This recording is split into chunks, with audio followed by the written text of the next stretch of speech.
fact, did you ever hear chickens sound? You know how chickens go? Here, chick, chick, chick, chick, chick. Here, chick, chick, chick, chick. Anyway, I guess we better strike up this tune before it's too late. Okay, boys. Just what you are.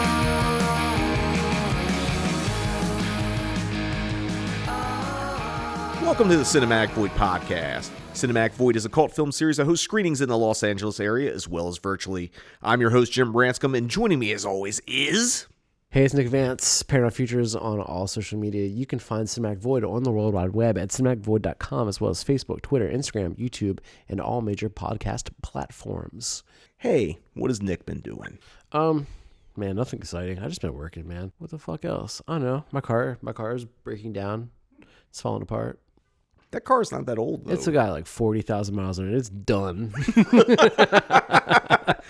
Set it on fire, dude. Fuck that thing. I mean, yeah, just torch it. No highlights, man. No highlight reels. Okay, well, I'd say there's at least one highlight. Oh, shit. Yeah, we did our first Cinematic Void podcast intro for a movie. Oh, shit. So you want to talk about that, at least? Let's talk about that. So we did, old Jim here had me up on stage to introduce the bloodletting screening last Monday. I was projecting, and for those of you who haven't seen it, I think did we talk about bloodletting here on the past? Like, did we actually do an episode on it? We've not. When we did the when we were talking about the lineup, we talked a little bit about it, and maybe some of that was included in the intro. We also had a lot of jokes and kind of it's kind of cool to subject a whole movie theater of people to a movie we watched in high school a lot. It's a crazy movie, and I haven't watched it in a while, but I was kind of like before going into it, I'm like, oh man, like, you know, this is a bad movie, whatever. But like, after kind of like watching it again and like hearing everybody having a good time down there, you know, I think I'm back on it. I'm back with bloodletting. We're friends again. I mean, it played really well. It really did. People were actually like really stoked on it, and like came out of the theater like repeating the jokes and shit. I mean, you know, I mean that's kind of like what I want out of a Cinematic Void screening. Like, obviously, you know, show a lot of bigger movies, and like booking this, I knew it wasn't going to be a numbers grabber, but I feel like the people that took a chance on it had a fucking great time. Mm-hmm. Like, you know, just every fucking like snappy line of dialogue, the exploding baby, the dick biting, like all that stuff played fucking huge in that room. Here's a little inside baseball. I'm a fucking nerd, and sometimes when I project things, like sometimes when I project things, like either, I don't know, I just kind of want to know if anyone either has a comment on like the projection aspect of it sometimes. Like, so like if you go on Letterboxd, like right after a film plays, you can see 10 people just left a fucking review. You know what I mean? Yeah. So I did that after Bloodletting, and like a bunch of people, like there were even people saying like, you know, I'm so glad I finally got to see this. Like, I never thought I'd get to see this on the big screen, you know, that kind of thing. So like there were some people there that had already seen it and whatever. And hell man, it is even on like fucking Tubi right now. So wow, take the chance and fucking watch that insane movie. I mean, it's very 90s. Yeah. Like, there's no way around it. It's just fucking 90s Ohio. Mm-hmm. And that's a good thing. You know, I kind of miss that aspect of regional filmmaking. There's still people that kind of like tap into that, but it's kind of a thing that's been erased, you know. Mm-hmm. Because like there was a big market for this stuff in the 90s, like direct to video, DVDs, VHS, and like, you know, there's still people who do shot on video stuff, but just not as prolific, and it's not as like out there as it once was. Right on. So it's kind of a good way, and like it's a different look for Cinematic Void, because like I remember when I told you, it's like, yo, I'm gonna do Bloodletting because it's in the ACFA catalog. Hell yeah. So, you know, again, not a audience, like not a lot of people came out to it. So, but you know, part of it was like you accidentally said Monday. It was actually on a Thursday. It was on the 29th at a 10 p.m. slot. Yeah. So it had some things going against it, like, you know, it's Leap Day. And, you know, people celebrate Leap Day by, I don't know what people do for fucking Leap Day. Yeah, 2 days ago to me feels like a week ago. You know, It's crazy. It was a long week.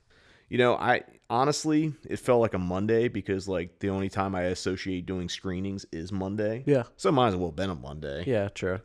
But it's like, 10 p.m. and then we got out and it was nice for everyone hanging out in the lobby and then going outside and just kind of talking about it afterwards. Mm-hmm. Like people were genuinely stoked.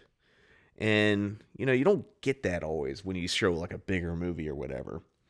And I kind of want to talk about some of the other screenings, which, I do want to say before I switch gears here is that I think we should do more of those. We should have more Cinematic Void podcast intros here and there. Right on. I know I had to go up to the booth and talk you into it, and you're like, no, I'm not going to do it. I'm just going to stay here. But, you came down. You had a good time. It was cool. It was fun. It was a nice, different way to introduce a movie. And, the fact that, a lot of people are like, oh, where was this all my life? I was very close to coming up on stage in that brick wall. Oh, the brick wall from the fucking psychic intro we did. Grabbing all the different props backstage. Which thing would be the funniest thing for me to run out in? What if I'm dressed as the black glove killer? Yeah, just come running out like that. I mean, Deanna did leave a graveyard of fucking props back there that just continue to grow. But you had options. Yeah. But yeah, that's fun, and we should do it again for something else. Maybe something that gets a little wider audience. But I think doing this kind of opens the door for me to do more things like this in the future because, the thing about film programming, not everything's going to be a hit. Yeah. And, I knew going in that it was just, it was a tough sell because, one, it's, DCP, which always gets a knock in LA. 2, it's shot on video. 3, a lot of people hadn't heard of it because they weren't cool in high school. I want to talk about some other screenings I've done at the Los Feliz 3. I don't know. Did you project any of the other one of these? What else was in the series? Remind me. It was Hollywood 90028 and The Chase. No. You didn't do either of those. No. I didn't think so, but I figured I'd ask before I keep diving in because I want to talk about these because this is another little programming tip because you never know what's going to actually do well. So when I had these booked, I was under the impression Hollywood 90028, which is a rarely seen exploitation movie newly restored by Grindhouse Releasing, I thought I'd do between 50 and 80 people just because of the nature of it. Now, I had played the New Beverly in a really ragged ass pink print maybe a year or so ago. So I was like, I didn't know what kind of audience to get. And Bob Morawski was like, yeah, man, I thought only 15 people were going to show up to this. Thanks for the vote of confidence on your movie, Bob. But it ended up selling out, out of the blue. Nice. It just kept picking up traction. And was this a new restoration of this or something? Yeah, it's brand new. Okay. I think it played Stitches Film Festival. I don't know if it's played anywhere else. This was definitely the LA premiere or West Coast premiere. Cool. So, but had 2 of the actors there, Christopher Augustine, who was the lead guy in it. And I wish I could talk about the ending because I don't want to spoil it because the ending is one of the most insane fucking things ever. I need this movie to get out there a little bit more because I feel like you have to sit through the movie and catch the ending unexpectedly. I had honestly never heard of this until you had programmed it.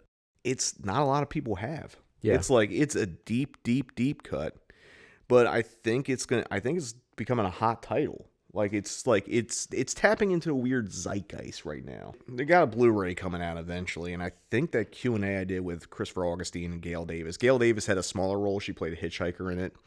But they hadn't seen each other since the 70s. And Christopher Augustine used to be he ended up getting out of acting really and became a professional drummer. He drummed for Captain and Tennille, Elton John.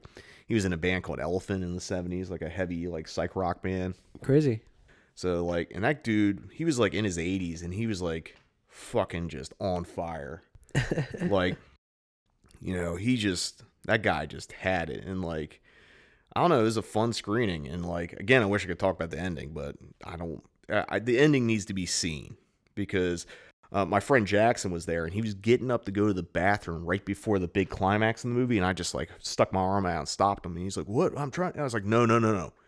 do not go to the bathroom right now. And then the ending happened. He's like, oh, thank you, man. Yeah, you totally saved the entire experience for him. I mean, I would actually done that for like anyone. Yeah. Because like, Yeah, because that's great. Because that movie's a real slow burn. And if you just go out and use the bathroom right at that moment, and then you come back and the fucking movie's over. Mm-hmm. Like, there's no end credits. It's just like this crazy fucking ending, and then the lights come up. So when we did the Q&A, there's a little bit of a clusterfuck to get it ready, but like, you know, it's fine. It's Because there was no crawl or anything. there's it's just a long shot, and then the movie ends, and you got to throw the lights up. Cool. And the reason why I'm pointing out that this one sold out, so I finally got to do The Chase, which has been a bucket list screening for me, and I was for certain it would sell out. Now, the screening itself did well. I didn't project it, but I did inspect the print. So I did get a nice look at that. So that was very cool. That print was fucking nice. Like, you definitely see some like barely like some surface scratches, not the green kind, but just like, you know, regular wear and tear. But like, it probably played a couple times theatrically, and whoever has that print in the Academy took care of it. I was talking to the director Adam Rifkin, who I've had like in person before for Detroit Rock City. I was like, is this the first like repertory screening of The Chase? He's like, I think it might be. Damn. So, but and this is something I learned. Now, there's a lot of 90s nostalgia going on, but I think that nostalgia starts at like 97, 98 forward, and not 94 when The Chase came out. Yeah. But I also think there's some other contributing factors. Like, this was a movie that probably you and I saw a lot on regular TV or HBO or whatever back in the day. It just played all the fucking time. Whereas like HBO or maybe even Comedy Central or something. Definitely played Comedy Central. Definitely HBO. Might have played just regular like Fox cable TV or something like that. Because this movie isn't available on Blu-ray currently. It's kind of in this weird fucking limbo. That just, I don't know. I feel like it's kind of weird to say a movie from 1994 is kind of lost, but like there's a good portion of diehard people there really excited to see it. And like, you know, like I said, it's not a bad crowd. It was a packed house, but it was a sellout. And I thought this was a slam dunk. Did you ask how many people hadn't seen it? I did. And like, it was a good portion of the room. Yeah. Kayla, who does social media for the Cinematheque, saw it for her first time. She's like, this is my favorite movie now. And like, you know, watching with the audience, like The Chase fucking smokes because it's just fucking great.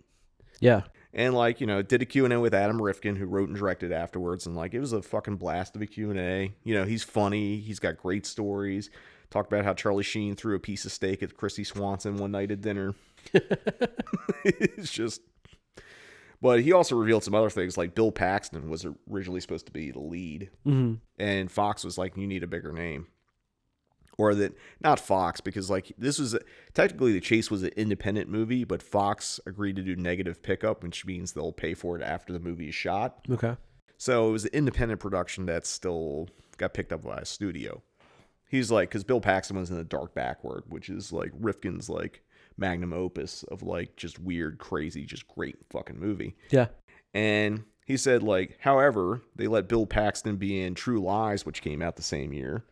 It's also a Fox movie. Mm-hmm. And then he said like Ray Wise, who's in Twin Peaks, he played the dad in Twin Peaks, Laura Palmer's dad. Yeah.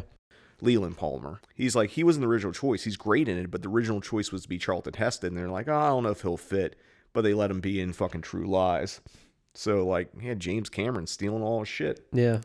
But, I don't know. It was a great screening, but it also just kind of gives me perspective, like, in the film programming spectrum. Like, I thought something that, like, just was so ingrained with me nostalgia-wise. Like, I thought there would be more people like me. And there was a good bit, but, like, you know.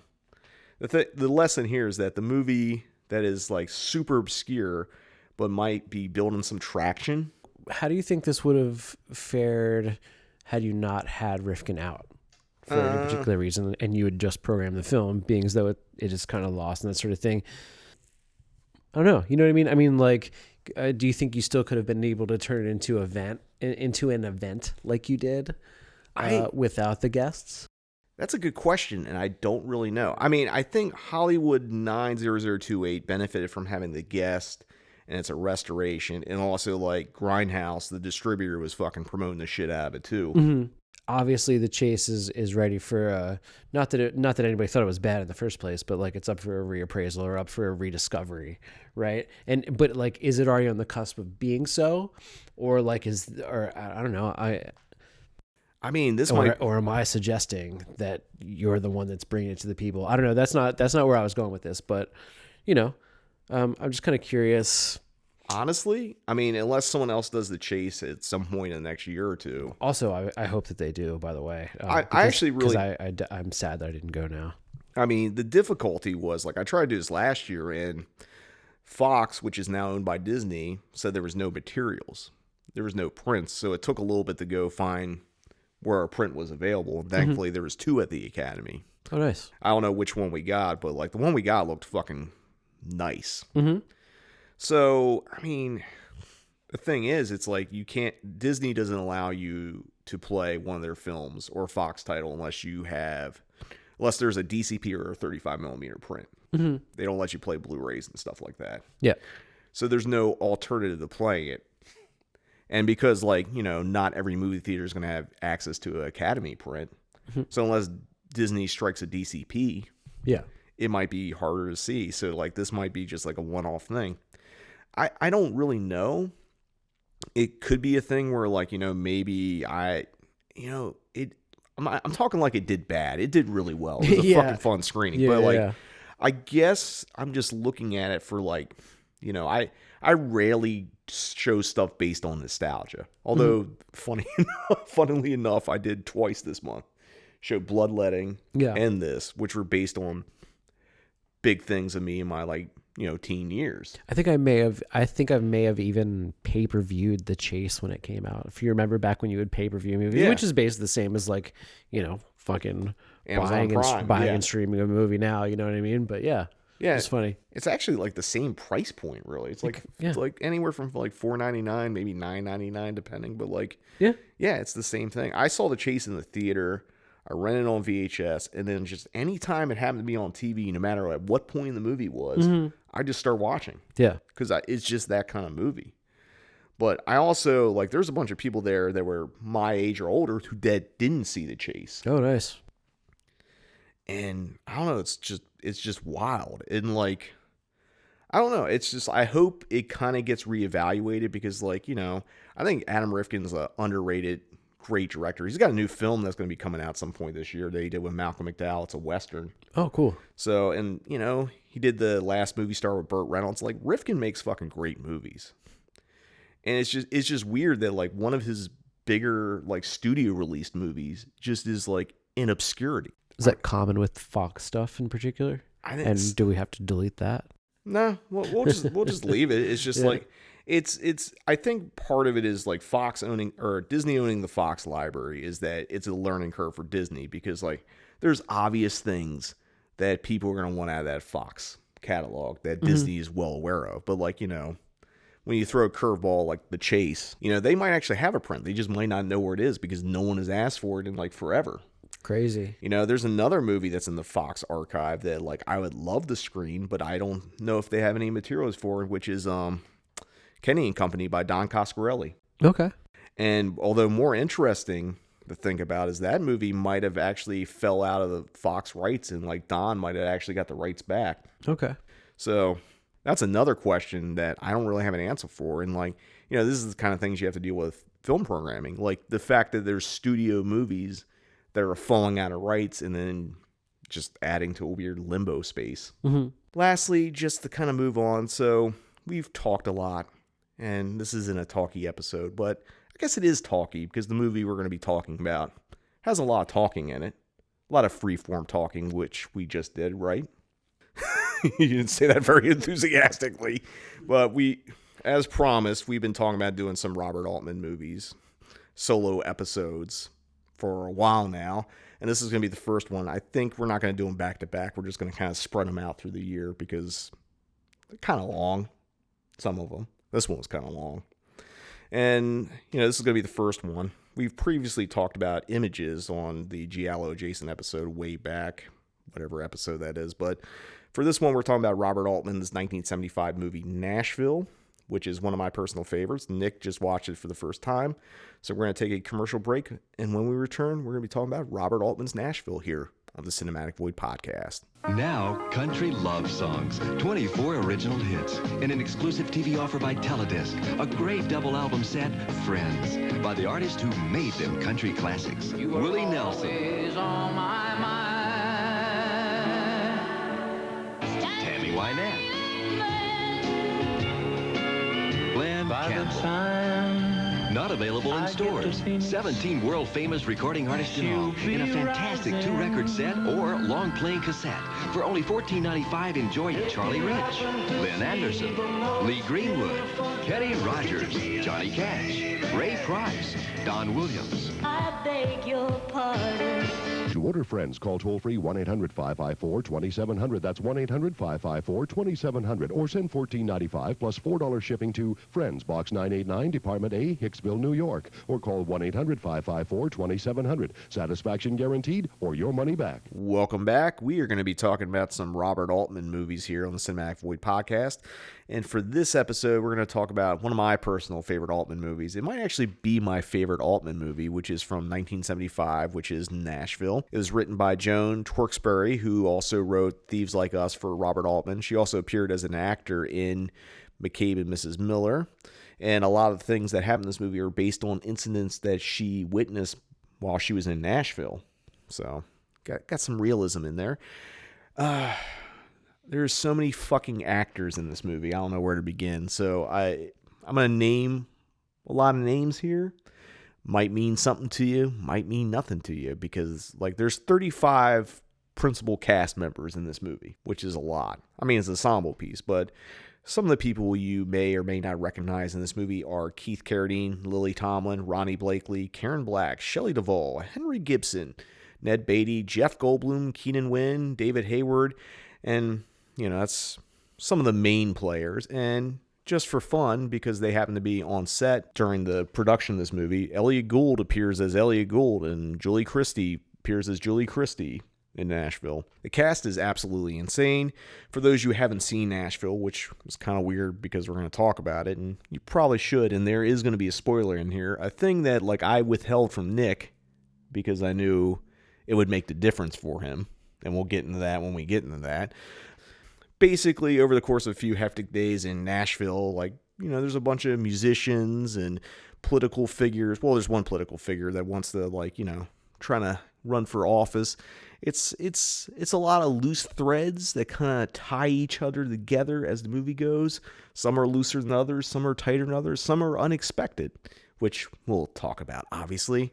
A couple things I want to hit upon before you and I start talking about it. Most of the actors had to write and perform their own songs in the movie, which I think is really fucking cool. And I kind of wish more movies did that in a way. But also, I guess you would need a different caliber of actor that could write and perform a song, which is... That's actually pretty crazy. Yeah, I mean... Maybe Nashville's the exception to that rule, and the only one that can actually pull it off. I mean, was that part of the audition process as well? I think it was. Then who was the actress that the whole bit was that she couldn't sing? What's her fucking name? And was that written in just because they wanted her to cast her and she couldn't sing? I don't think so. I think they intentionally had her I think there's someone in this movie, and I can't remember, had singing lessons just to kind of Mm-hmm. I don't know. There's a lot going on, but also like a lot of Robert Altman movies, while there is a script to this and all the plot points were dictated in the script, a lot of dialogue was improvised. It's Career Enthusiasm. Yeah, I mean before that, and there's lots of overlapping dialogue, and there's lots of, again, Altman likes to throw a lot of threads out, and some are loose, some are tighter than you think. It's the kind of thing that kind of pays off with repeat viewings, but obviously if it's not your style, you might not be coming back to it. Another thing is that the country music scene, specifically from Nashville and maybe across the country, was very unhappy and disliked this movie. They felt like Nashville was kind of making fun of them or didn't respect their musical heritage. Altman actually chalked it up that they were basically mad because he had the cast write their own songs and do their own music and didn't use any established Nashville acts to do those songs in the movie. a lot of this film in general, I love like all the, I mean, it's just, it's just so it's so of its time, and especially like culturally. What I'm saying is, like, I grew up like in the early 80s when I was growing up, like I grew up in a very, like, I don't know if redneck is the word I want to use, but like, my family was fucking country, dude. Like really country. Like we vacationed in West Virginia country. And I grew up on fucking country. Like my first concerts were like going to see George Jones and Conway Twitty and Hank Williams Jr. and all these motherfuckers, right? Like it's fucking sick. But so I feel a lot of nostalgia when I watch this, even though I wasn't quite there in the 70s yet, right? But also with that said, and feeling like I have some kind of like true connection to it culturally, it doesn't feel like it's making fun of anything to me. It feels pretty fucking authentic. And I think that's part of it. I think where they think it's making fun of them, or the perception, is because a lot of those songs are dead on to a lot of the tropes that are in country music songs. It's a trope, but it's not. It doesn't seem to me. It doesn't seem like it's being like funny or it's like it's a little too on the nose maybe for them, but I don't know. In fact, I think maybe its charm is that it's walking that line so closely that you can't tell whether it's taking the piss or not. And I agree with you. I don't think it's taking the piss, because like I think it's like probably maybe I think the main issue is like you had a bunch of how to put it. I guess I'm just going to put it in as Civil War terms. You had a bunch of Yankees come to fucking like the South and like do a country music movie. Yeah. And that's probably some of that. But like I think over the years this movie has been reevaluated by country artists and musicians in general. So it's looked upon in a different light then, because, let's just kind of talk about, like, this movie was a big hit for Paramount Pictures and Robert Altman when it came out. Mm-hmm. It got a ton of Oscar and Golden Globe nominations. I think the only one they really won for was the Keith Carradine song, I'm Easy. That won a Best Original Song Oscar. But this movie was which is actually it's pretty crazy if you think about it. You know what I mean? Like, but it's almost, it almost feels like it's something that could have been played on the radio at the time too. Yeah, I mean, I think that's the thing is like all those songs feel like real songs, and I think they just hit that. You said nostalgia, like, I didn't grow up in the 70s either, but like, my mom listened to a lot of country music, and like obviously there's a point in my life I would listen to a lot of Johnny Cash and Hank Williams and Waylon Jennings and like Loretta Lynn and Patsy Cline or whatever, just a lot of country music, and I still like a lot of that stuff. And it just like it feels very authentic. It sounds like a real fucking country song, where like there's a lot of movies you watch where like they make music for a period or something, like, there's like, let's say like 1920s movies, like more meant now, modern, not movies from 1920s, but like when people go back in the past and try to recreate music from those eras, there's just something that's not there. Yeah. Where like all these songs feel like they're fucking staples of fucking Nashville. Did you ever get into MTV's The State? Do you remember that show? I do remember The State, yeah. Like a sketch comedy show.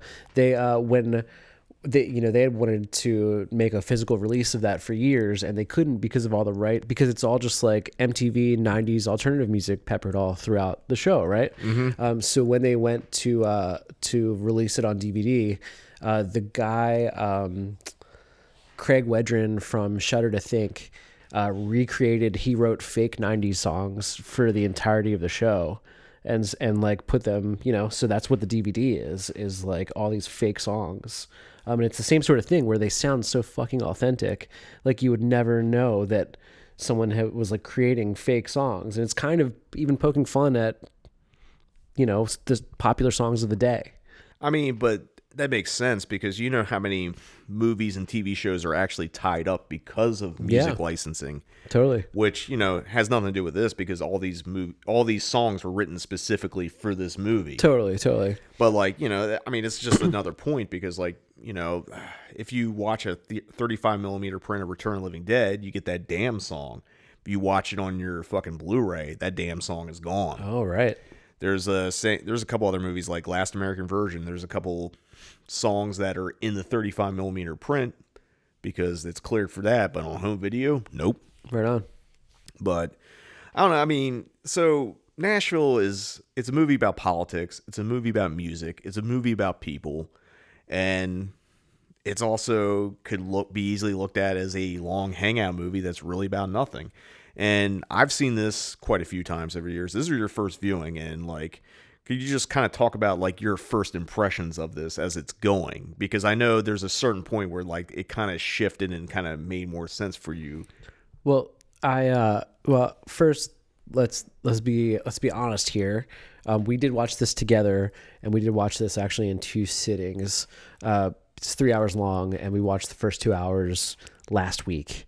And then we got together today, and I actually threw it on from the beginning this morning and just kind of let it rip as I was kind of cleaning up. And so, just like last time when we watched it and I wasn't really paying attention. That's not entirely true. But so like so by the time you got here, it was kind of getting right back to the point of like where we had left off, more or less. So I definitely feel differently about it than I did at the 2 hour mark, but yeah, it's fucking long and it's fucking about nothing. And, I had a lot of opinions and those things are still true. It definitely, it works. It works because of the way that it comes together in the end. And I had a feeling it would. Like, I don't know. If it didn't, I was going to have a real fucking problem. I can tell you that much. But yeah, I think maybe you'd kind of spoiled that for me. Last time you'd maybe just kind of quickly just mention like that either that it wasn't a come together or that it was going to particularly come together for me. Maybe you even had said that and you weren't wrong. I mean, I think the reason why, because I could tell when we were doing the first sit down of it, and also in your defense and my defense, we started watching it late, which was probably not the wisest thing. Oh, that's right. We tapped out at like midnight. Yeah, because when I came over, I came over here like at 8. And had we started, it'd been done like 10 or 11, but we fucking dicked around, shot the shit for like an hour and a half before we actually started the movie. And we might have had some coffee. Actually, no, we were drinking beer, so that was like... Yeah, we were fucking tired, bro. Yeah, we might as well just ate a loaf of bread with that beer because we were making ourselves sleepy. Yeah, man. It's pretty cool. It's pretty cool. Someone else... Someone mentioned me a week or two ago when I told them that we were doing this. They were like, I really like Nashville, but it's like the kind of thing I have to be in the mood for. It's like with a lot of other movies, I could just sit down and watch whatever, but like I got to be in the right mood to sit down to see Nashville. What do you think about that? I think it's a fair point. I think it's a fair point for like a lot of Robert Altman movies, because also, as much as I love Robert Altman, there's Robert Altman movies I'm not going to go out of my way to watch. I mean, you got to be in a fucking mood to sit down and watch anything that's 3 hours long. Yeah, I mean, but like, it's a very specific style. Like, yeah, I remember there's a online interview from the 70s where John Carpenter is talking shit about Robert Altman, where he calls him like pretentious and like masturbatory and that kind of stuff. Yeah. And, on one hand... right, it's like I can't exactly argue it. I can't argue it. On the other hand, it's just like, not to get in the pissing contest here, it's just like, the thing with Altman is that the way greatness comes out of his movies is just because it's organic. And while there's things planned, it's just like, I don't think, I know there's been other people that have tried to do the Altman formula, probably more like the 90s run of like The Player and Shortcuts and stuff like that, where I think by that point, things were more redefined, where like this is very loose. Yeah. But about 2/3 of the way in, I'm like, there better be a fucking tragedy, and all the main players in this story better be connected to it somehow, or I'm fucking rioting. And there was. And it paid off. And you can add it to your letterbox list of, active shooter movies. There you go. Fuck yeah. Which I that's why I didn't want to tell you that part, because I appreciate that. I wanted you to be surprised. Yeah. Because my first impression of watching this movie, and this has been, I think, first time I watched it was in a movie theater with Bruce Holchek. I think we saw the Charles Theater because they did a Robert Altman like retrospective, like maybe 2008, 9. Okay. I actually have the schedule for it. Like I know we saw Brewster McCloud, and I'm pretty sure we saw Nashville. Cool. And I gotta see. Do you own Brewster McCloud? I don't own it. Warner Archive put it out on Blu-ray. I've been holding out because I've been thinking like eventually Criterion's going to snag it and put it out since they put out other Warner titles. Gotcha. I'm surprised they haven't yet. I mean, Brewster McCloud's a lot of fun, and it speaks to Altman like, you know, oh, you have a big commercial hit with MASH. What do you want to do? I want to make a weird movie about a boy that flies around the Houston Astrodome with fucking wings, shits on people and kills them, and you have the Wicked Witch of the West say the N-word. Man, I gotta see this. Yeah, it's it's fucking insane. Like there's no reason this movie should exist, and it fucking exists. It's fucking just, it's bonkers. And like, it's the most uncommercial thing you can make after having a big fucking Hollywood hit. And that's kind of what I like about Altman, because he just like would go like so far. And like in a weird way, Nashville kind of like, is this a mainstream movie? I wouldn't think so, but I don't know. I don't know what the climate was like in 1975. Well, yeah, because like 75 was the year Jaws came out. I must remind you that I believe that the 70s is the worst decade for film. You're so fucking wrong, but like it's my favorite decade, you fucking asshole. But like, yeah, Jaws, which I like that you tried to call me out the other day in a group of people. You're like, he probably doesn't even like Jaws. I mean, like, come on, dude, everybody likes Jaws. You actually are a dickhead if you don't like Jaws. I mean, come on, you're such a curmudgeon at this fucking point. I don't know. I know you like Jaws, but like, that's just an opinion of an actual insane person. I was just waiting for it. I just wanted to see if like, I just can't even back that up. I can't even back that up as a bit.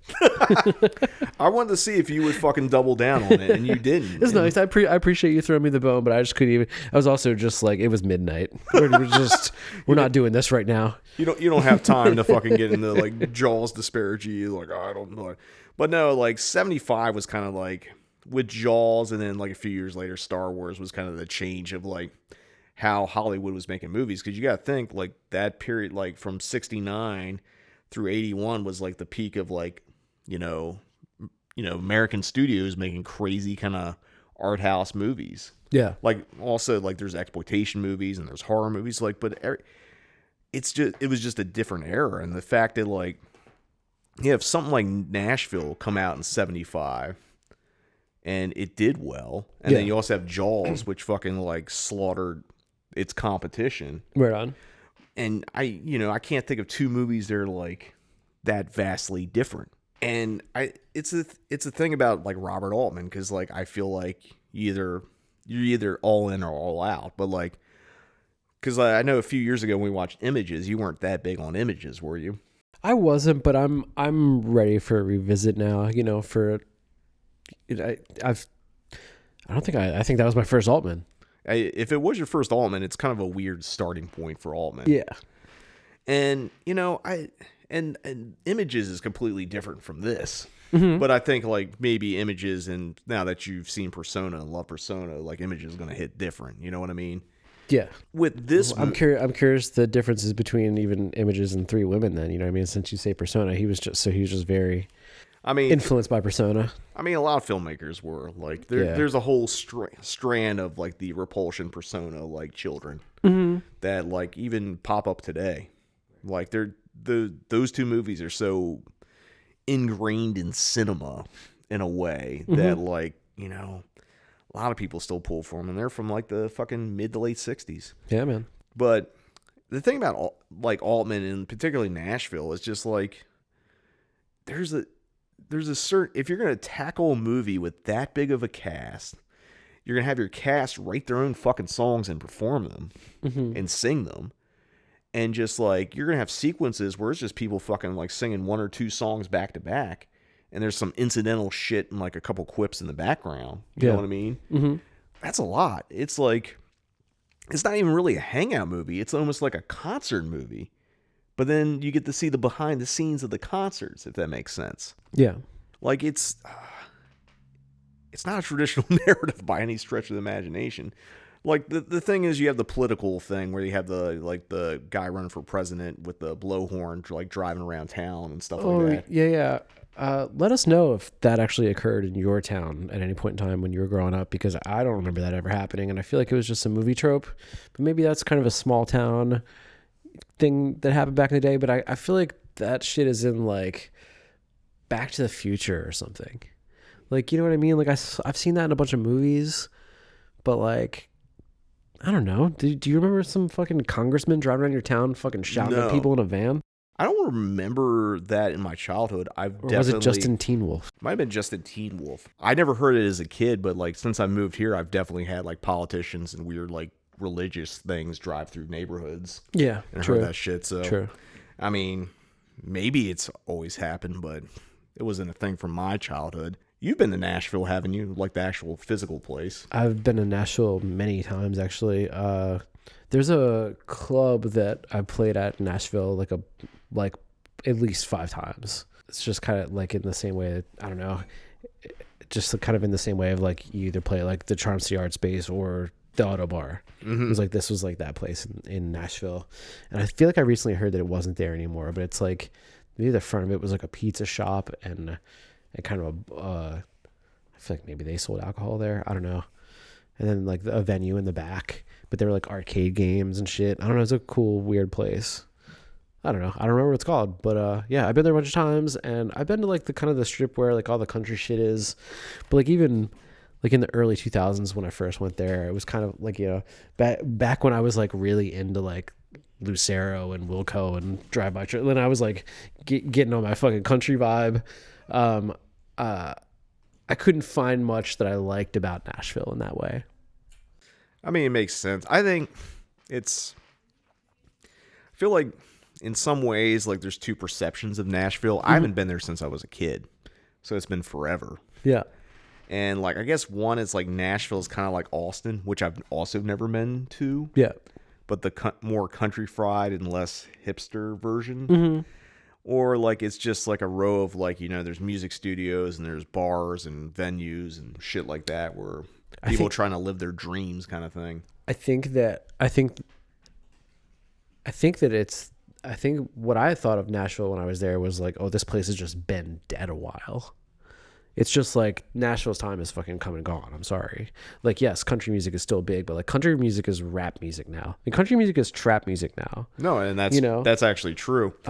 But I also know like there's a lot of recording studios, and then like, you know, in the 90s, a lot of like alternative rock bands. Yeah. Like when we're, you know, so now it's just another music town. Yeah. Rather than it's thought of as just a music town rather than just a country place. Rather than just the Grand Ole Opry. Yeah, I mean, I went there as a kid and I saw the Osborne Brothers play. Yeah. Big bluegrass band. Like not the what I think the Osbournes. No, or not the Osborne. What am I thinking? The Jonas Brothers. Okay, I'm thinking of something completely different. I just saw the fucking. I don't think any of those any Jonas brother can fucking shred on a mandolin. Right on. Maybe not. I don't know. But I remember doing that, and I don't think it's in Nashville, but it's on that. I don't know where it exactly is, but there's a picture of my mom and I when I was a kid at Loretta Lynn's house, like her like mansion, plantation, or whatever the fuck she lived at. Yeah. And I know it's like close to Pigeon Forge. I don't know where Pigeon Forge is in relative to Nashville. I feel like it's close to Knoxville. Might be closer to Knoxville because like it's definitely like it's like Pigeon Forge is like way on the east side, whereas like Memphis is way west. Memphis or Nashville. Memphis. I just Memphis is like way over here. Pigeon Forge is way over here, and then I feel like Nashville is like somewhere kind of in between. Yeah, and I've also been I've been all like south of it. Yeah, but it's been. I kind of want to go back. Yeah. Just because, like, you know, kind of do something different. Just visit somewhere else. I mean, I remember going to Dollywood as a kid. Mm-hmm. Like, I would like to go back. But I know this is all, we're getting way off topic here, other than, like, it's all country fried here. I don't know, because, like, the one thing I like about this movie, it felt like Nashville was popping at all hours. Like, you could walk into any fucking honky-tonk, fucking dive bar, fucking restaurant, and you could hear a fucking sick ass performer. Country music is weird, man. Like country music is another thing where like they're in the 60s and 70s for sure. There was like you started getting waves of, you know, things that are then, because it got commercialized. So then there are people that like thought that they were like whether they were like popular or not, you know, they're the real deal. And then like, here's this new thing. And it's like, but yeah, but they got, and it's weird little things that like the average listener wouldn't even pick up on. They're just like, yeah, man, they started putting strings in their songs in fucking 1968. You know what I mean? And then like a motherfucker will be mad about that shit. Well, no, it's kind of what happened with bluegrass, because for a while, like, speaking of Osborne Brothers, they were one of the first bluegrass like bands that actually fucking plugged in and like did like amplified like electric fucking banjo and mandolin and all that shit. Yeah. And actually had a fucking drummer. Right on. Like, that was kind of considered blasphemous. Right. It's like when Bob Dylan went electric and they fucking yelled Judas at him. Yeah, fucking Pete Seeger's swinging an axe at, well, it wasn't an axe at him, but he's trying to cut the fucking power. How do we get to this portion of the conversation? But because the thing is like, we could talk about performances, we could talk about the scenes or whatever, but I feel like what Nashville really is just a vibe. And I hate using that term, but like, I don't have a better description of it than it's just like, well, it's like, see, the thing about it is, right, like, it's just it just so accurately portrays, not that I was fucking there, man, but like, it feels then like it just so accurately portrays the time period that it literally existed and was made in. But it's just so, I don't know. The thing that makes it great, again, is that in the way that it's like, you can't tell if it's fucking parody or not. yeah. You know, it's so genuine and just feel, it does feel more, it feels more like a genuine homage than a parody, really. But like, you can't deny the fucking silliness of it all. Yeah, I mean, it's like, I don't know. I mean, there's definitely quite a few jokes in there. Like, I think of Henry Gibson's character, who's like the more like kind of proud, like super Nashville guy. He's wearing like kind of, don't want to say the Elvis jumpsuit, but like definitely a kind of jumpsuit. Yeah. When he's recording that ultra fucking ridiculous patriotic song at the beginning, and then like gets fucked up at the end, they have to do another take and like that kind of stuff. Yeah. Like, obviously there's jokes in that. It's just like you're cross-cutting with that with Lily Tomlin singing the gospel songs and all that. And then you go to those like bars and like, you know, club. It's kind of hard to talk about performances, even though I think everyone in this movie knew the assignment and kind of fucking nailed it. Yeah. Like, even Jeff Goldblum, who doesn't have a single line of fucking dialogue in this movie. He's just riding his motorcycle around, showing up at gigs or like performances, like just kind of there hanging out. And it's like, you know, again, I don't like using the word vibe, but like, it literally, this movie is a vibe. But then there's so many dangling threads. And then there's the one which has to do with the David Hayward character, the guy with the violin case, which obviously leads to the big, the climax, so to speak, which I kind of want to talk about. Like, well, should talk a little bit more about Ronnie Blakely, who probably most Void audience members would know as the mom from the original Nightmare on Elm Street, Nancy's mom. But this was her debut, and she wasn't originally supposed to be like this high profile in the movie, but I forget who the actress was supposed to be in there, but like didn't work out. And like, she had already done background vocals on some of the songs and had been help orchestrating, like working behind the scenes on the music. And Robert Altman's like, fuck it, why don't you do it? Hell yeah. So she got a, you know, breakout role of it. And like, you know, she's probably got the bigger arc out of everything because like, you know, she's a big, you know, she's basically the template for Loretta Lynn or someone like that. Right on. And she's kind of having nervous breakdowns and all that. And like, the whole focal point is at the end of the movie, like this dude with a violin case where it's not a violin, it's like a gun, and she gets shot like martyr style. And like, that's like the biggest thread. And you don't even know what that dude's motivation for it is. It's like, is it political? Is it like because, you know, wants his own 15 minutes of fame? Like, what is that? Yeah. And I mean, with a lot of this movie, there's a lot of questions that don't get answered. True. Very much. And that's kind of one of them because, like, you know, I feel like if a scene like that happened now in a movie, and probably with good reason. Like, there would be the shooting, and then like there would be all the decompression of it, and like people being sad and broken.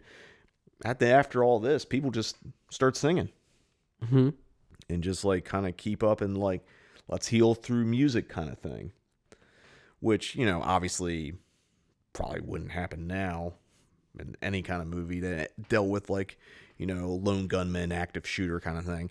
Another thing I want to bring up, speaking of the assassination subplot, is that when John Lennon was assassinated, people start coming after this movie in particular and Robert Altman, saying like, you planted seeds and you're inspired. And Altman's answer to that was like, bullshit. I was warning you of like where things were headed in the world climate wise, and no one bothered to listen. Like, this wasn't me like, trying to endorse this kind of shit. This is just like, this is going to be the shit that's going to happen with the way the world's going. I feel like the John Hinckley Reagan assassination attempt is a little more apt comparison. It is. I mean, but I guess that was just the first one.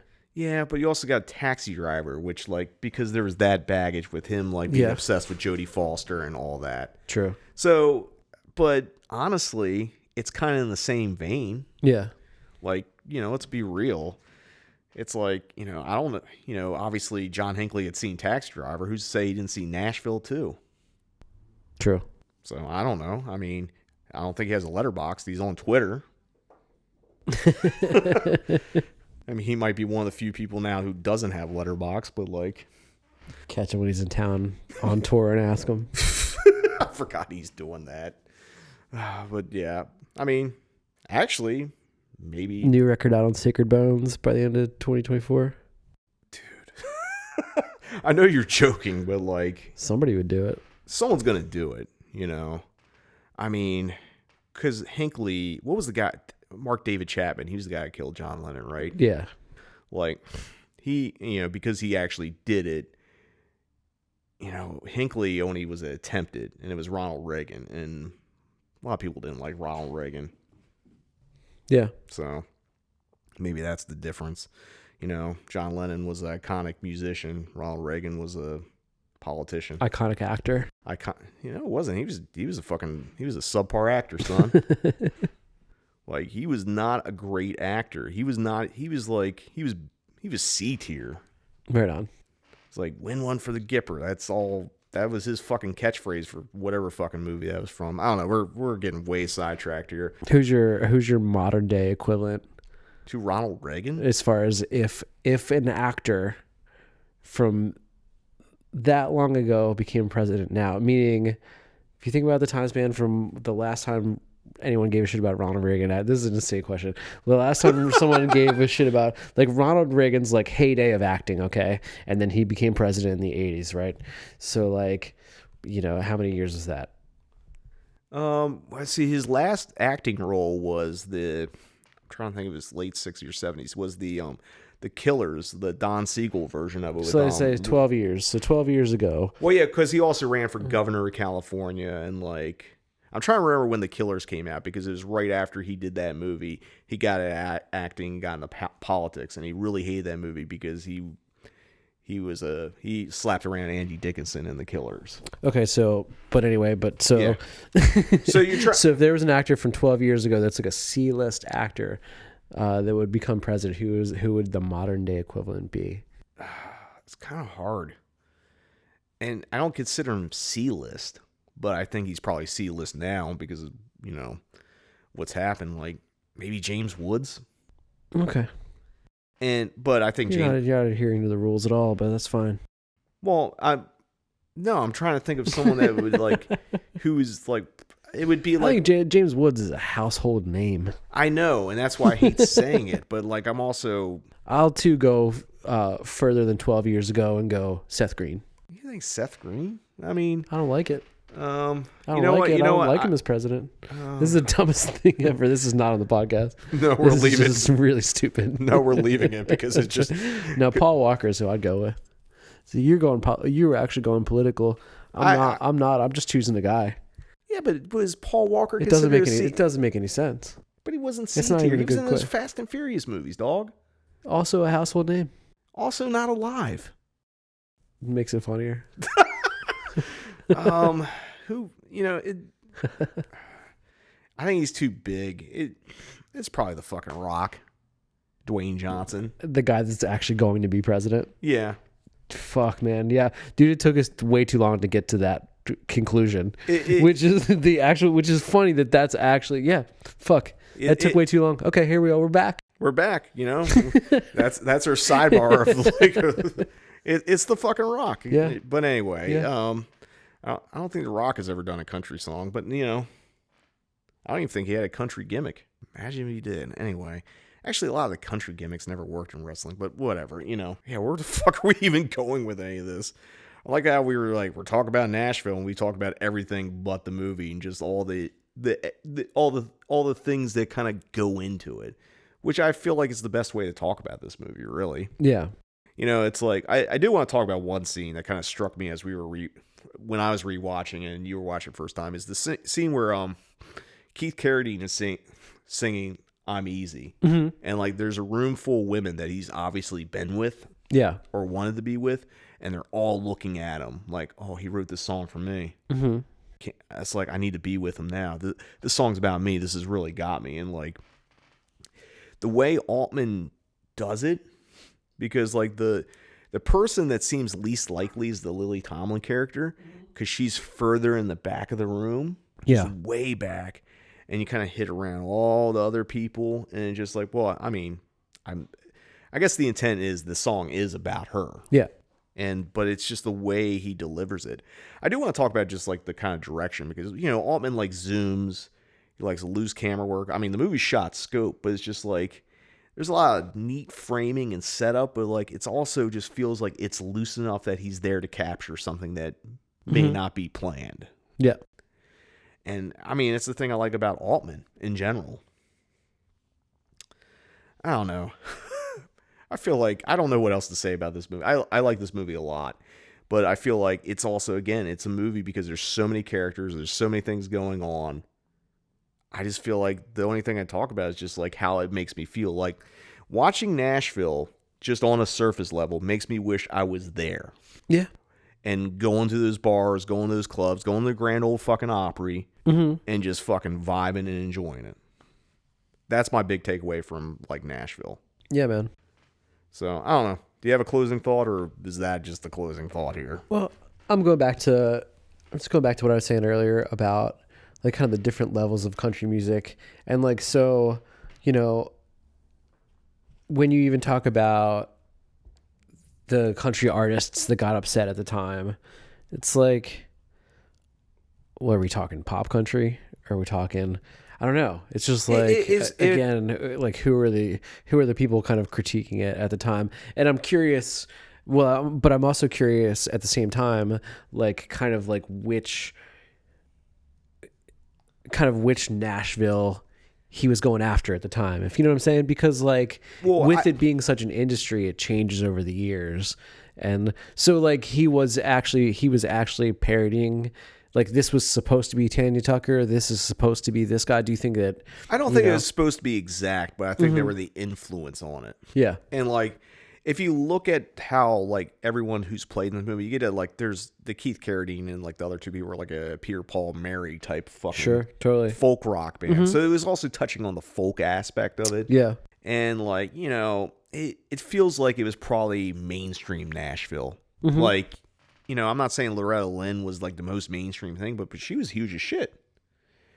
But what's not in there is like all the outlaw country stuff. You don't have Johnny Cash or Waylon Jennings or Willie Nelson or Chris Christopherson.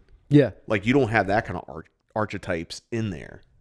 Like that's like absent, but it's probably because those guys were also kind of, I don't want to say on the outskirts, but like, they weren't really part of that because they were doing their own thing. Right on.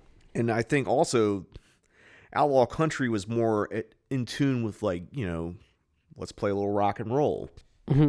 Let's dip our toes in, different genres of music. Let's be collaborative with other artists, Yeah. Whereas, like, I feel like the Nashville Altman was looking at in the specific movie are it's basically the Nashville establishment. Yeah. and a certain thing in a certain way, because you also got to think, like, I don't think people in Nashville really liked the outlaw country at the time either. Totally. So, which is probably why that wasn't included, because like that was on the outskirts, even though that stuff was probably just as big, if not bigger, at different times, you know? But that's interesting that that was not part of it. I just feel like he's not really parroting it. It's not really a satire, but I think it's just because everything is so on the nose, and like there's a fundamental understanding of what that town is, how it operates. Right.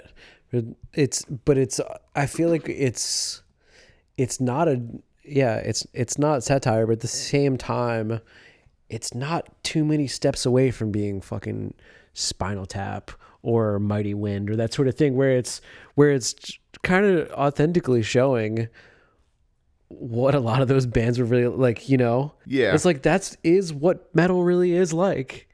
That, you know what I'm saying? Like, folk music really is that fucking funny if you look at it on a personal level like that, you know? But I think what separates it from a Mighty Wind or even Spinal Tap is that, you know, let's be real, the songs in Spinal Tap are jokes. Yeah, but they're well done jokes. But totally. but the lyrics give away of right, like, the absurdity. Totally. But I guess it also. But I'm saying that all three, like Nashville included, with Spinal Tap and Mighty Wind, to make my point, is that they're all showing how, like, man, all these people have like created this persona, like you know what I mean? Like, they aren't real people. They're people that have become these people, sure, which makes them real people, right? But like, you know, to be any type of star in that capacity, like, you end up becoming just a parody of yourself even. And you know, you're not real anymore, and you're just kind of feeding the monster, you know? No, and that's perfectly acceptable. I might have actually said this when I did a Q&A with Mike Kwanka back in the pandemic, when he had his movie I'll Be Around, which is like a 2-part movie, which is, I think, or maybe he released it as 1 part now. I know at one point it was like 2 different movies. Now it's 1 movie or something like that. Yeah, it's like side A, side B. But, you know, there's some parallels to that in Nashville, except it's more like, because I was thinking of like, how do you transpose something like Nashville onto something more modern? And then just like, oh shit, Mike kind of tapped in that movie. It's weird to just all of a sudden think about it, but it's like, you know, Mike kind of tapped in, like, there's lots of characters, there's lots of threads.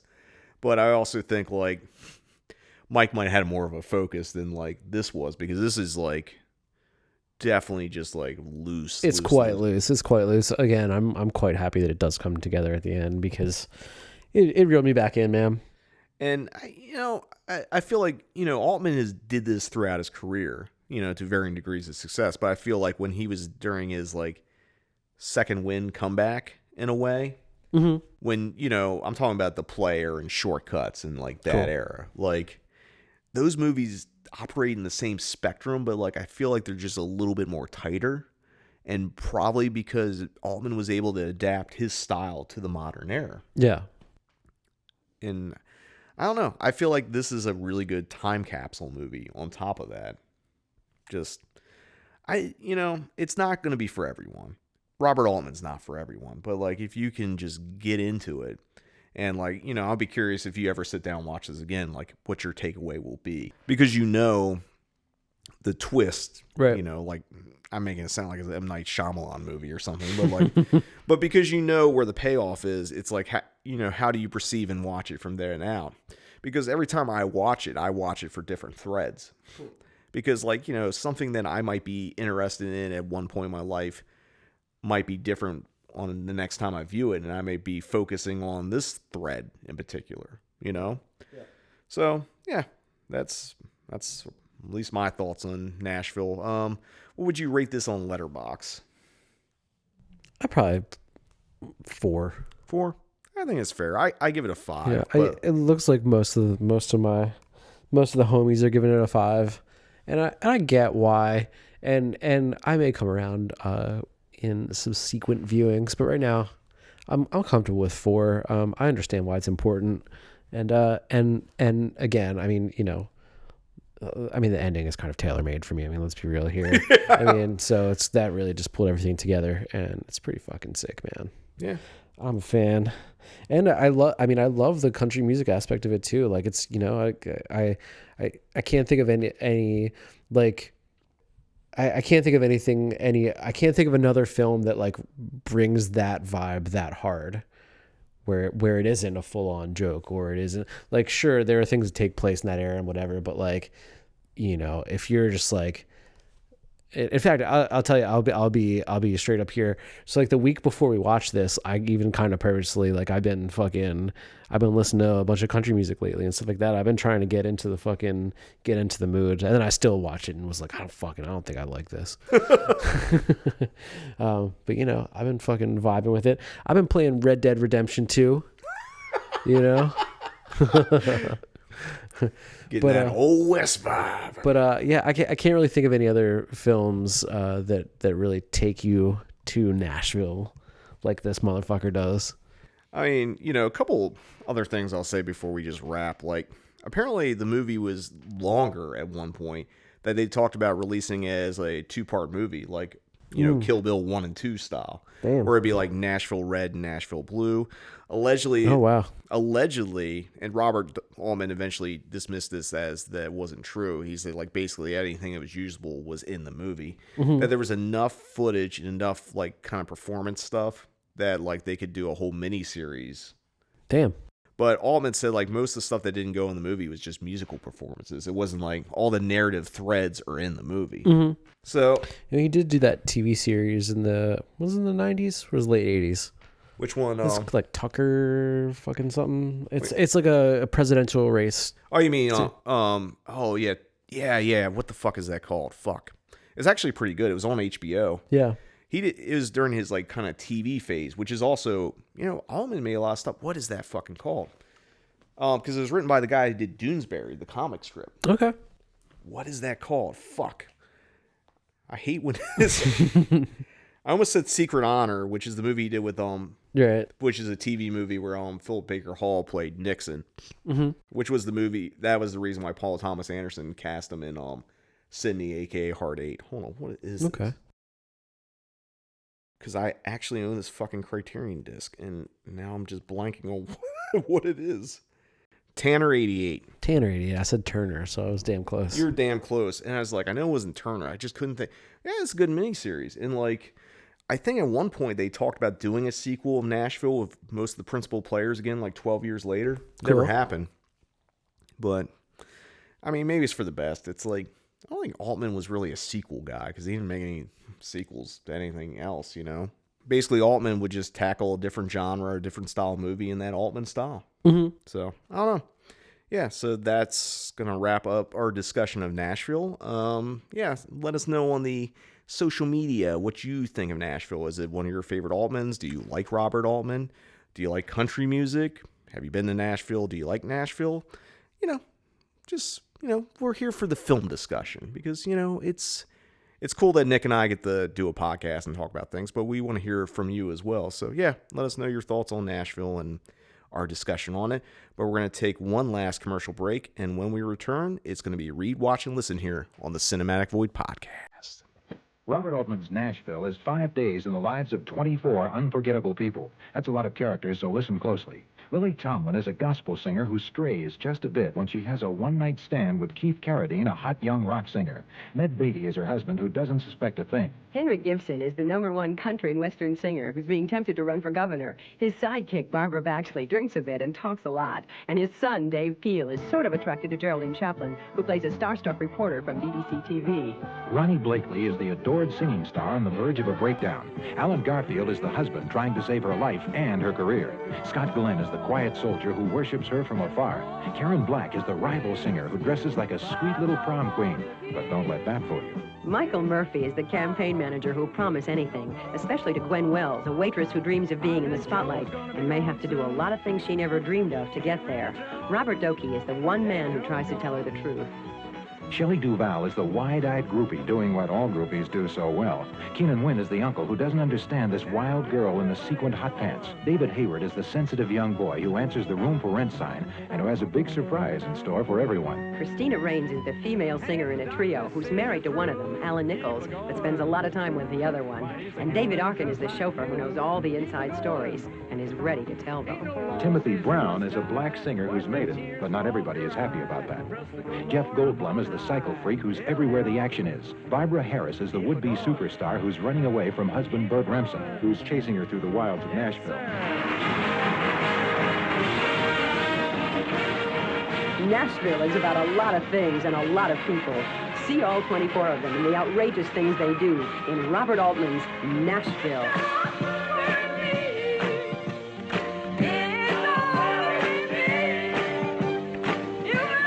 Robert Altman's Nashville. For movie lovers. The damnedest thing you ever saw.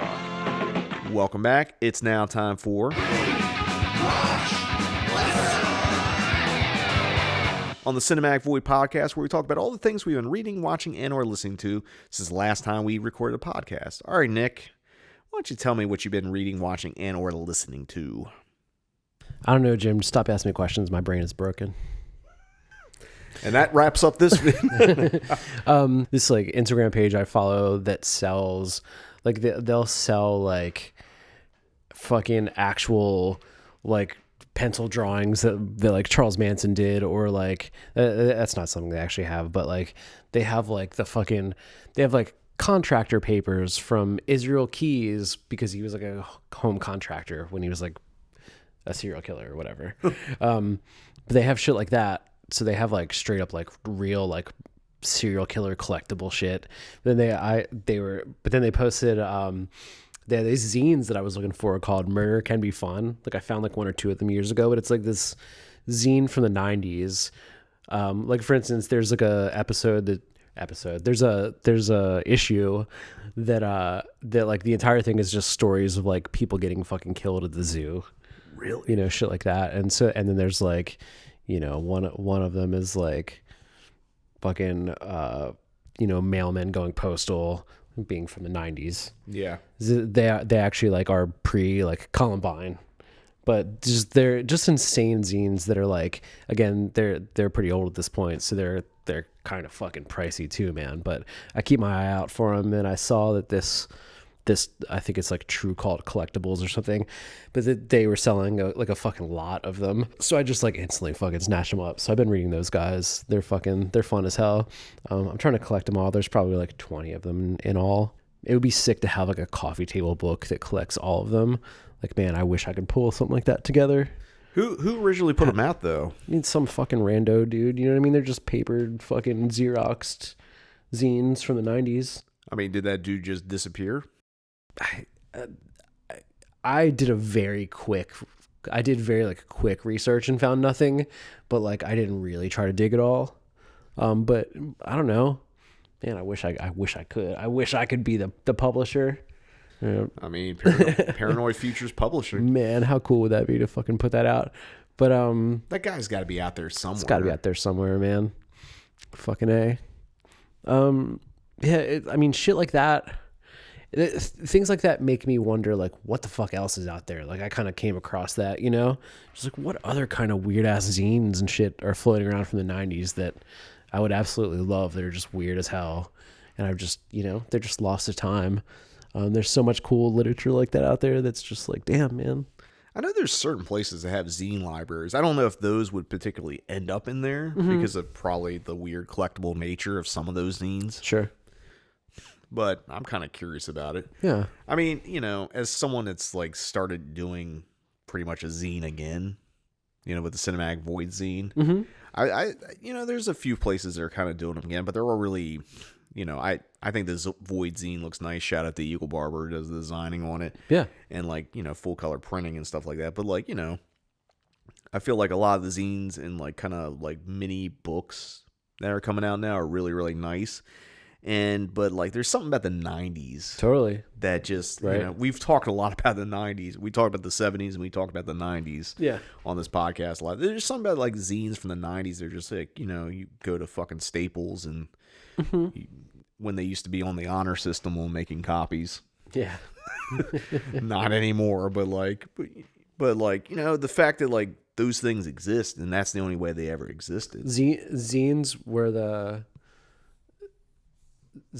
podcast of the 90s. Everybody had a zine, so like, Yeah.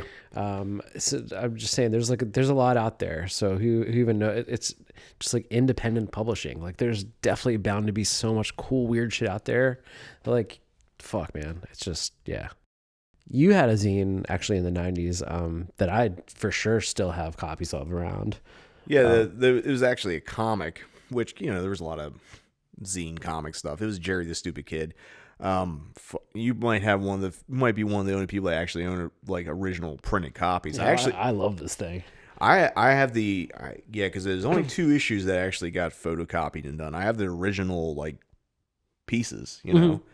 But like I think there was a 3rd one I started, never got done. But like it's cool you still have those. So yeah, Hell yeah. I mean, they're pretty embarrassing. Well, they're not embarrassing. They're written by a fucking 15-year-old kid. Right on. Yeah. So they're gonna be juvenile. I don't know. I mean, Yeah. The comic was called Jerry the Stupid Kid. The whole premise was he would do something stupid and then fucking blow up. Yeah. I mean, that's fucking art right there. It was definitely a drawing of you. I mean, it was me. It's, that was myself. You're Jerry. I am Jerry, and I do some stupid shit a lot. So Hell yeah. it's sometimes zines are, you're tapping into the truth. Anyway, back to your rewatch and listen. I just watched the Steven Soderbergh Solaris. Pretty cool. I actually dig that one. Yeah, I thought it was really cool. And I don't know if do you have it on DVD, Blu-ray, or you just watch it on? Nah, I just watched it streaming. If you get a I chance, think it's actually on Criterion Channel right now. I don't know if Criterion do the commentaries. Maybe not on this one. If you get a chance, watch the commentary with Steven Soderbergh and James Cameron. Okay. Because James Cameron was a producer on it. And it's one of the best like filmmaker talk shop commentaries out there. No shit. Actually, it's worth listening to any Steven Soderbergh commentary because Cool. like he's one of the great filmmakers and like he has such insight even on the movies of his that he feels like are failures. He'll talk a lot of game. I mean, obviously there's like Schizopolis where he does a Q&A with himself. Which is fucking... Oh god, that never pans out. No, it works. No shit. Okay. I mean, you have to watch Schizopolis because like he's okay. Because he's the director and he's acting in it and all that. But like, interesting. Yeah, like I think all those Soderberghs are eventually coming back out again. But like, I feel like I keep hijacking shit. But like, I actually like that Solaris remake. Okay. But like, yeah, good shit. Just watched My Dinner with Andre, another Louis Mal. With what's homie from Princess Bride? What's his damn name? Sean Patrick Scott. Oh, what's this fucking William? He's got 3 names. Oh, what is that dude's name? Sean Patrick. I'm just saying words. The guy I know George Mason Dixon. The fucking inconceivable guy. Yeah. What is his actual name? God damn it! Like William. Just making up fucking names. William Morris Scott. What is his actual name? It's fucking Wallace Shawn. He doesn't have 3 names at all.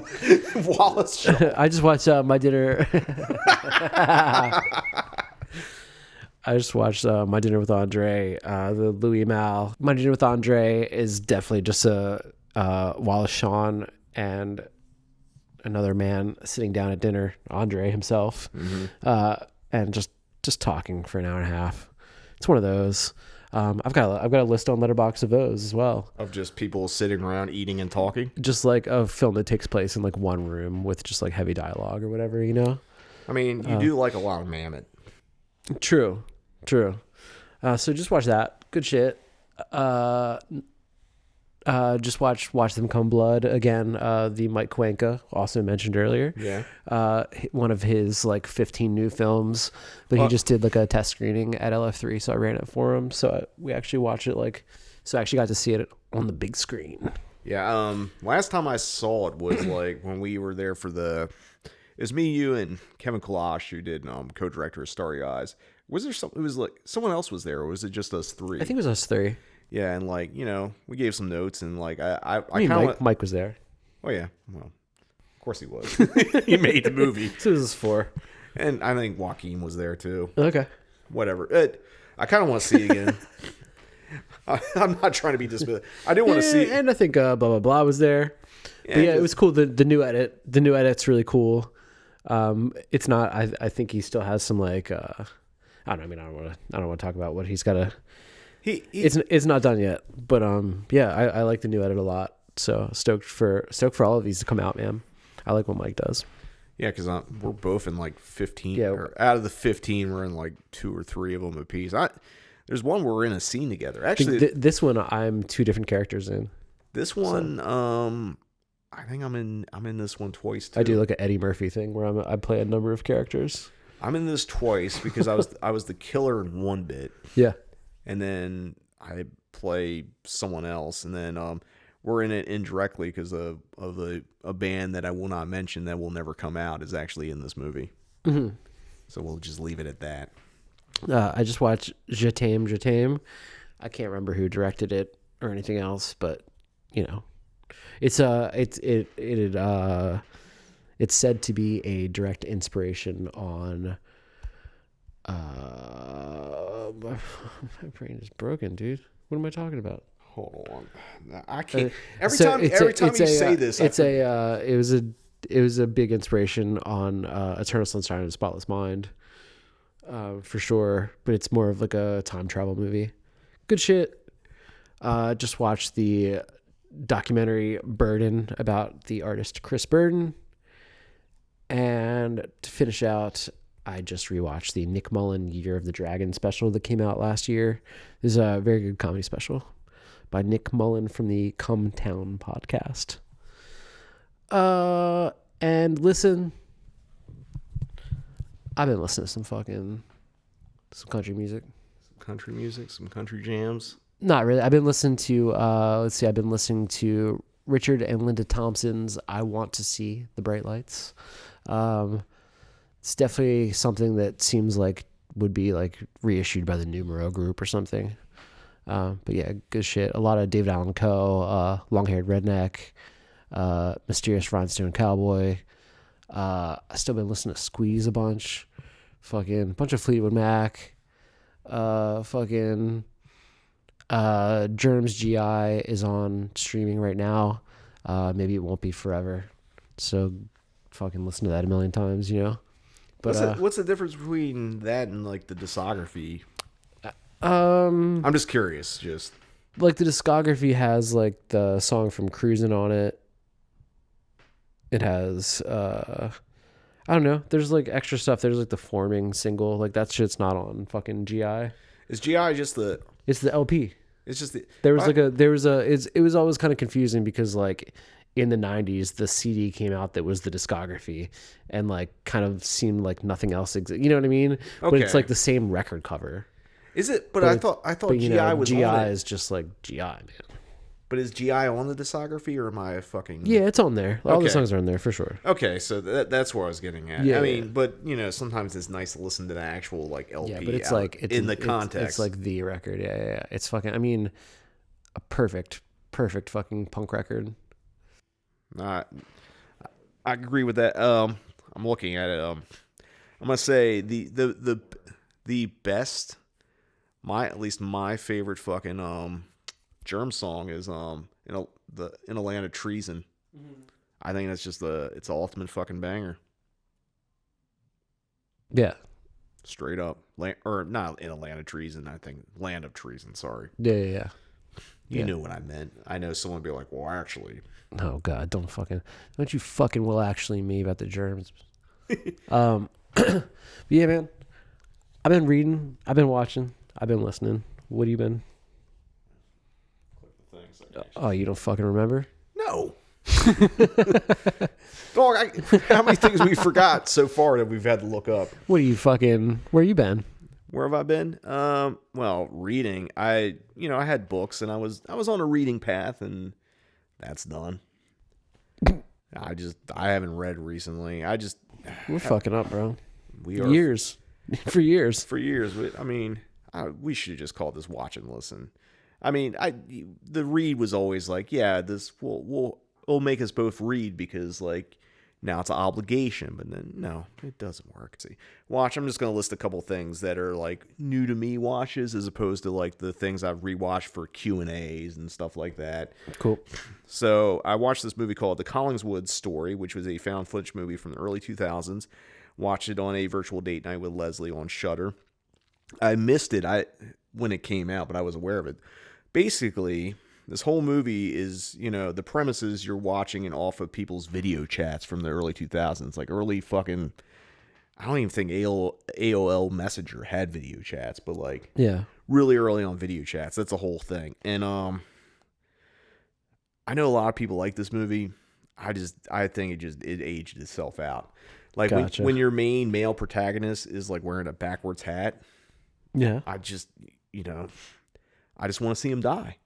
Jim has a insane hatred of people that wear backwards hats. I can't apparently. do it, but I will say, so there's one angle of this guy that they show his bedroom, and he had two posters up, and the one you could see right away was fucking an ICP poster, and it was like sick. Yeah, it's like the type of guy that would wear a backwards hat. I mean, he looks like the jokes I were making as we were watching this. Is it a fitted ball cap, or is it? No, it wasn't fitted, dude. Yeah, it was just a backwards baseball cap. Yeah. I say this, actually, it might have been fitted now that I think about it. Yeah, but anyway, like there was the ICP poster, and I was like, this dude like definitely like listens to like, what was it, like Drowning Pool or fucking something like that. And then there's another poster, and then like Leslie and I kept looking at it, and I'm like, what it is? Like, I bet you it's a Limp Bizkit poster. And I go and look up Limp Bizkit posters from like the late 90s, early 2000s. It was a fucking Limp Bizkit poster. Hell yeah. I was like, you know what? I take it back. This guy's sick. Hell yeah. But yeah, it's basically the premise is like these two friends that I guess like sort of like, but not really romantically intertwined. Like this girl's like staying at this place where like has this haunted history, and they could call up different people in video chat, and like some of it's like kind of like chat roulette. Yeah. And then there's a psychic that like you're supposed to pay, and she'll do a psychic reading over the video chat. And I don't know, it also takes place on Halloween because the dude with the backwards hat has a homie that like carves all these pumpkins, but it kind of implies like he fucked the pumpkins. Maybe not. Maybe I was just making up threads that don't exist. I think like the last 2 minutes in the movie are really, really fucking good. But like, if you're not in the mood to watch something on a video chat, sometimes they have the video chat player on the computer screen that you're looking at. So I guess they're trying to mix it up so that like, it's not like the same back and forth of a fucking screen. Yeah. But it's just like, interesting idea, but like, I don't know. It didn't age well to me. I mean, I guess it didn't age well. I didn't see it at the time. Maybe if I saw it when it came out, I'd be like, yo, this is fucking sick. This guy's talking on a video chat, and he's got an ICP and a Limp Bizkit fucking poster. Even though I was never into any of those bands at that point. Yeah. We were probably actively making fun of people. Although I will say, sure, in hindsight of years of being in bands, the nicest people I've met playing shows across the country have always been the dude or dudette in a fucking ICP shirt. Yeah. Like straight up. They will buy merch. They will be super nice to you. So I have nothing against ICP and juggalos. Just stating that. Like they are nice, kind people, and we should respect them. Except for this guy in this movie. He deserved to die, and he did. Also watched I Miss You, Hugs and Kisses, which was released by Severin Films. It's a Canadian kind of drama about a guy that like gets arrested for allegedly murdering his wife, and then it's kind of told flashbacks while he's in jail about how he got there. Has music by Howard Shore, longtime Cronenberg collaborator. Yeah. I didn't dislike it, didn't love it. Thought it was interesting kind of thing. The one thing when I logged this on Letterboxd, and I was like, happened to be looking at like most frequently watched actors. Yeah. I saw a bunch of people like, who the fuck are these people? It was like, because there's like 3 or 4 people in this movie that were also in Stone Cold Dead, which had screened like basically a week before or 2 weeks before that I watched it. So it's like, oh, there's a bunch of people that were shared in this movie. Hell yeah. Like a lot of connections. Like, I mean, that was the thing I thought was the coolest thing about it. It's not a bad movie, but maybe I was in the mood for it, but it was just like, it was cool, but I don't know. I sold the Blu-ray. Right on.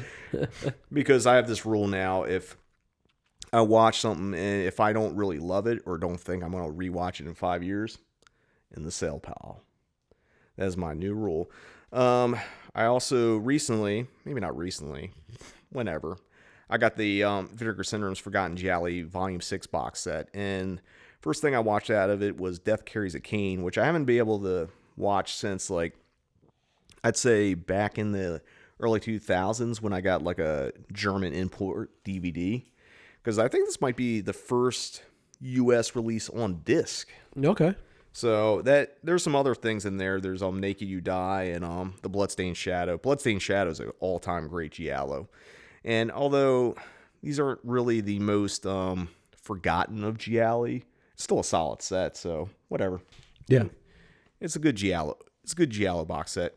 Watched a movie on Amazon Prime called Dark Harvest, which came out last year. It's about, I guess the way to describe it is sort of like a, I don't know, it's folk horror. It's like Pumpkinhead meets, like, dare I say, almost like Children of the Corn. Okay. In a weird way. Basically, every Halloween, this pumpkin deity thing comes to life, and all the male boys in the town have to go and try to kill it, and whoever kills it becomes, wins for the year, and their family gets a new house, a check, a car, that kind of shit. Yeah. And it's directed by the guy who did 30 Days a Night. Did you ever see 30 Days a Night? Vampire movie in Alaska? Yeah. Which I actually liked it when I saw it. I haven't revisited it since, but like kind of has a similar vibe. The one thing I didn't like about it was visuals looked a little too clean. Okay. But some of the CGI effects just kind of like, yeah. But I think the premise and like the delivery for the most part kind of landed, so I kind of dug it. I mean, I wouldn't say it's like the greatest thing I've ever seen, but it was enjoyable for like a newer horror movie. Cool. So yeah. For listen, it's been basically a lot of singles off of albums that are coming out soon. First one Step Closer, which is they put out a record that I really loved and an EP that I really loved. They got a new album that's coming out this year. First song dropped, incidentally enough, on Leap Year or Leap Day. Oh. It's called Leap Year. I like it, but I think the vocals might be a little too, like, how do I put this? Like pop, like a strand of pop punk I'm not really into. Like the clean vocals just feel like it's a different band. Oh, really? So they're not doing the title fight thing anymore? It's not quite title fight. Maybe we'll listen together and like kind of pinpoint it. Yeah. After a few listens, I still I like the song, and maybe I'm just like getting used to the vocals, but like the first thing I heard was like the way the clean vocals were produced as opposed to like the previous releases were like, Interesting. I don't want to use the term mainstream, but I don't have a better word for it. Okay. I don't know how to explain it. Like I'm withholding judgment until I hear the full album. So, and maybe it's just like I think there's a little too many vocal effects on the clean parts.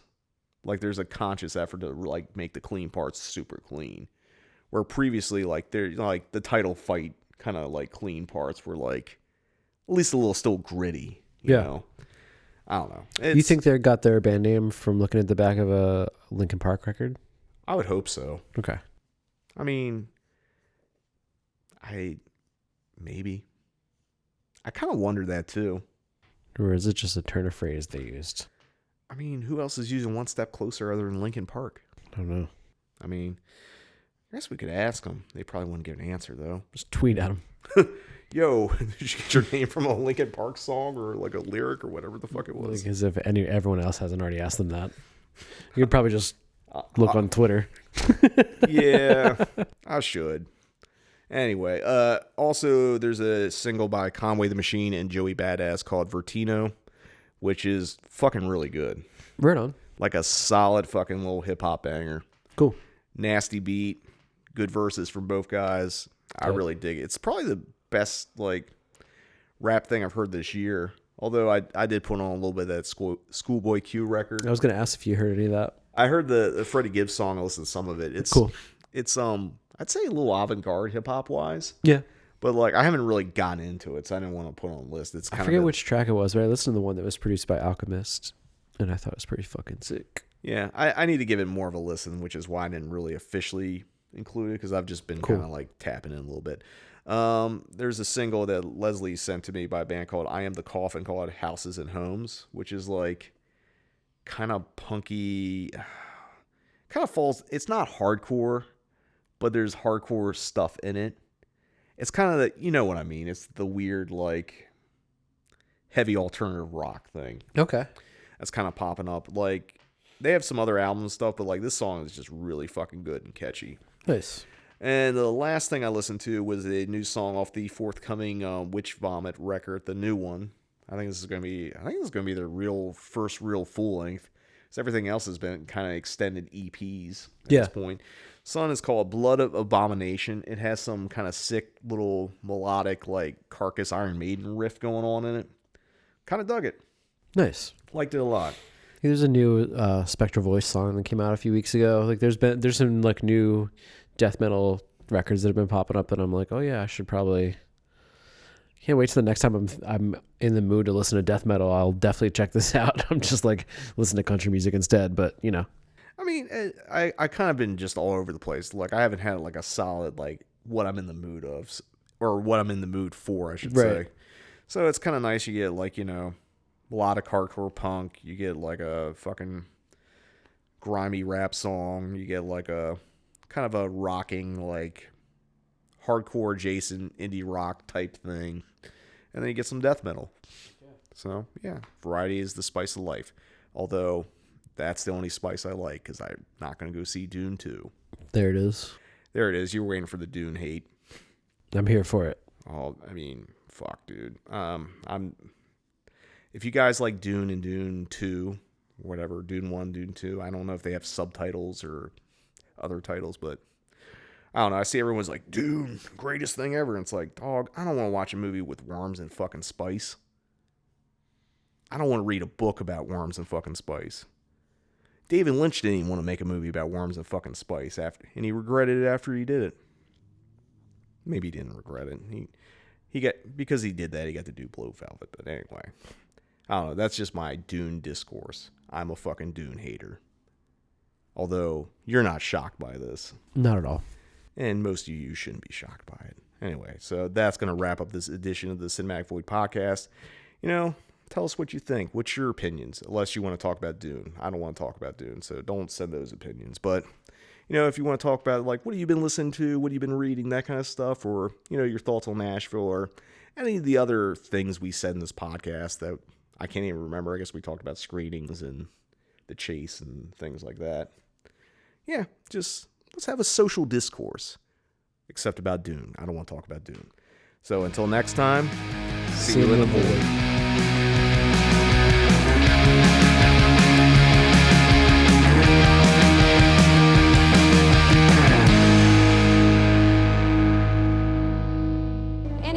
Hey. I'm gonna get you some lemonade. Oh, you're fine, darling. Fine. It's the microphone. Give me the mic. I ain't done. Oh, I know. I ain't done. Go get some glass of water. Come on, boys, help her off, all right? You'll come back, okay, darling? Thank you. Okay. Thank All you. right.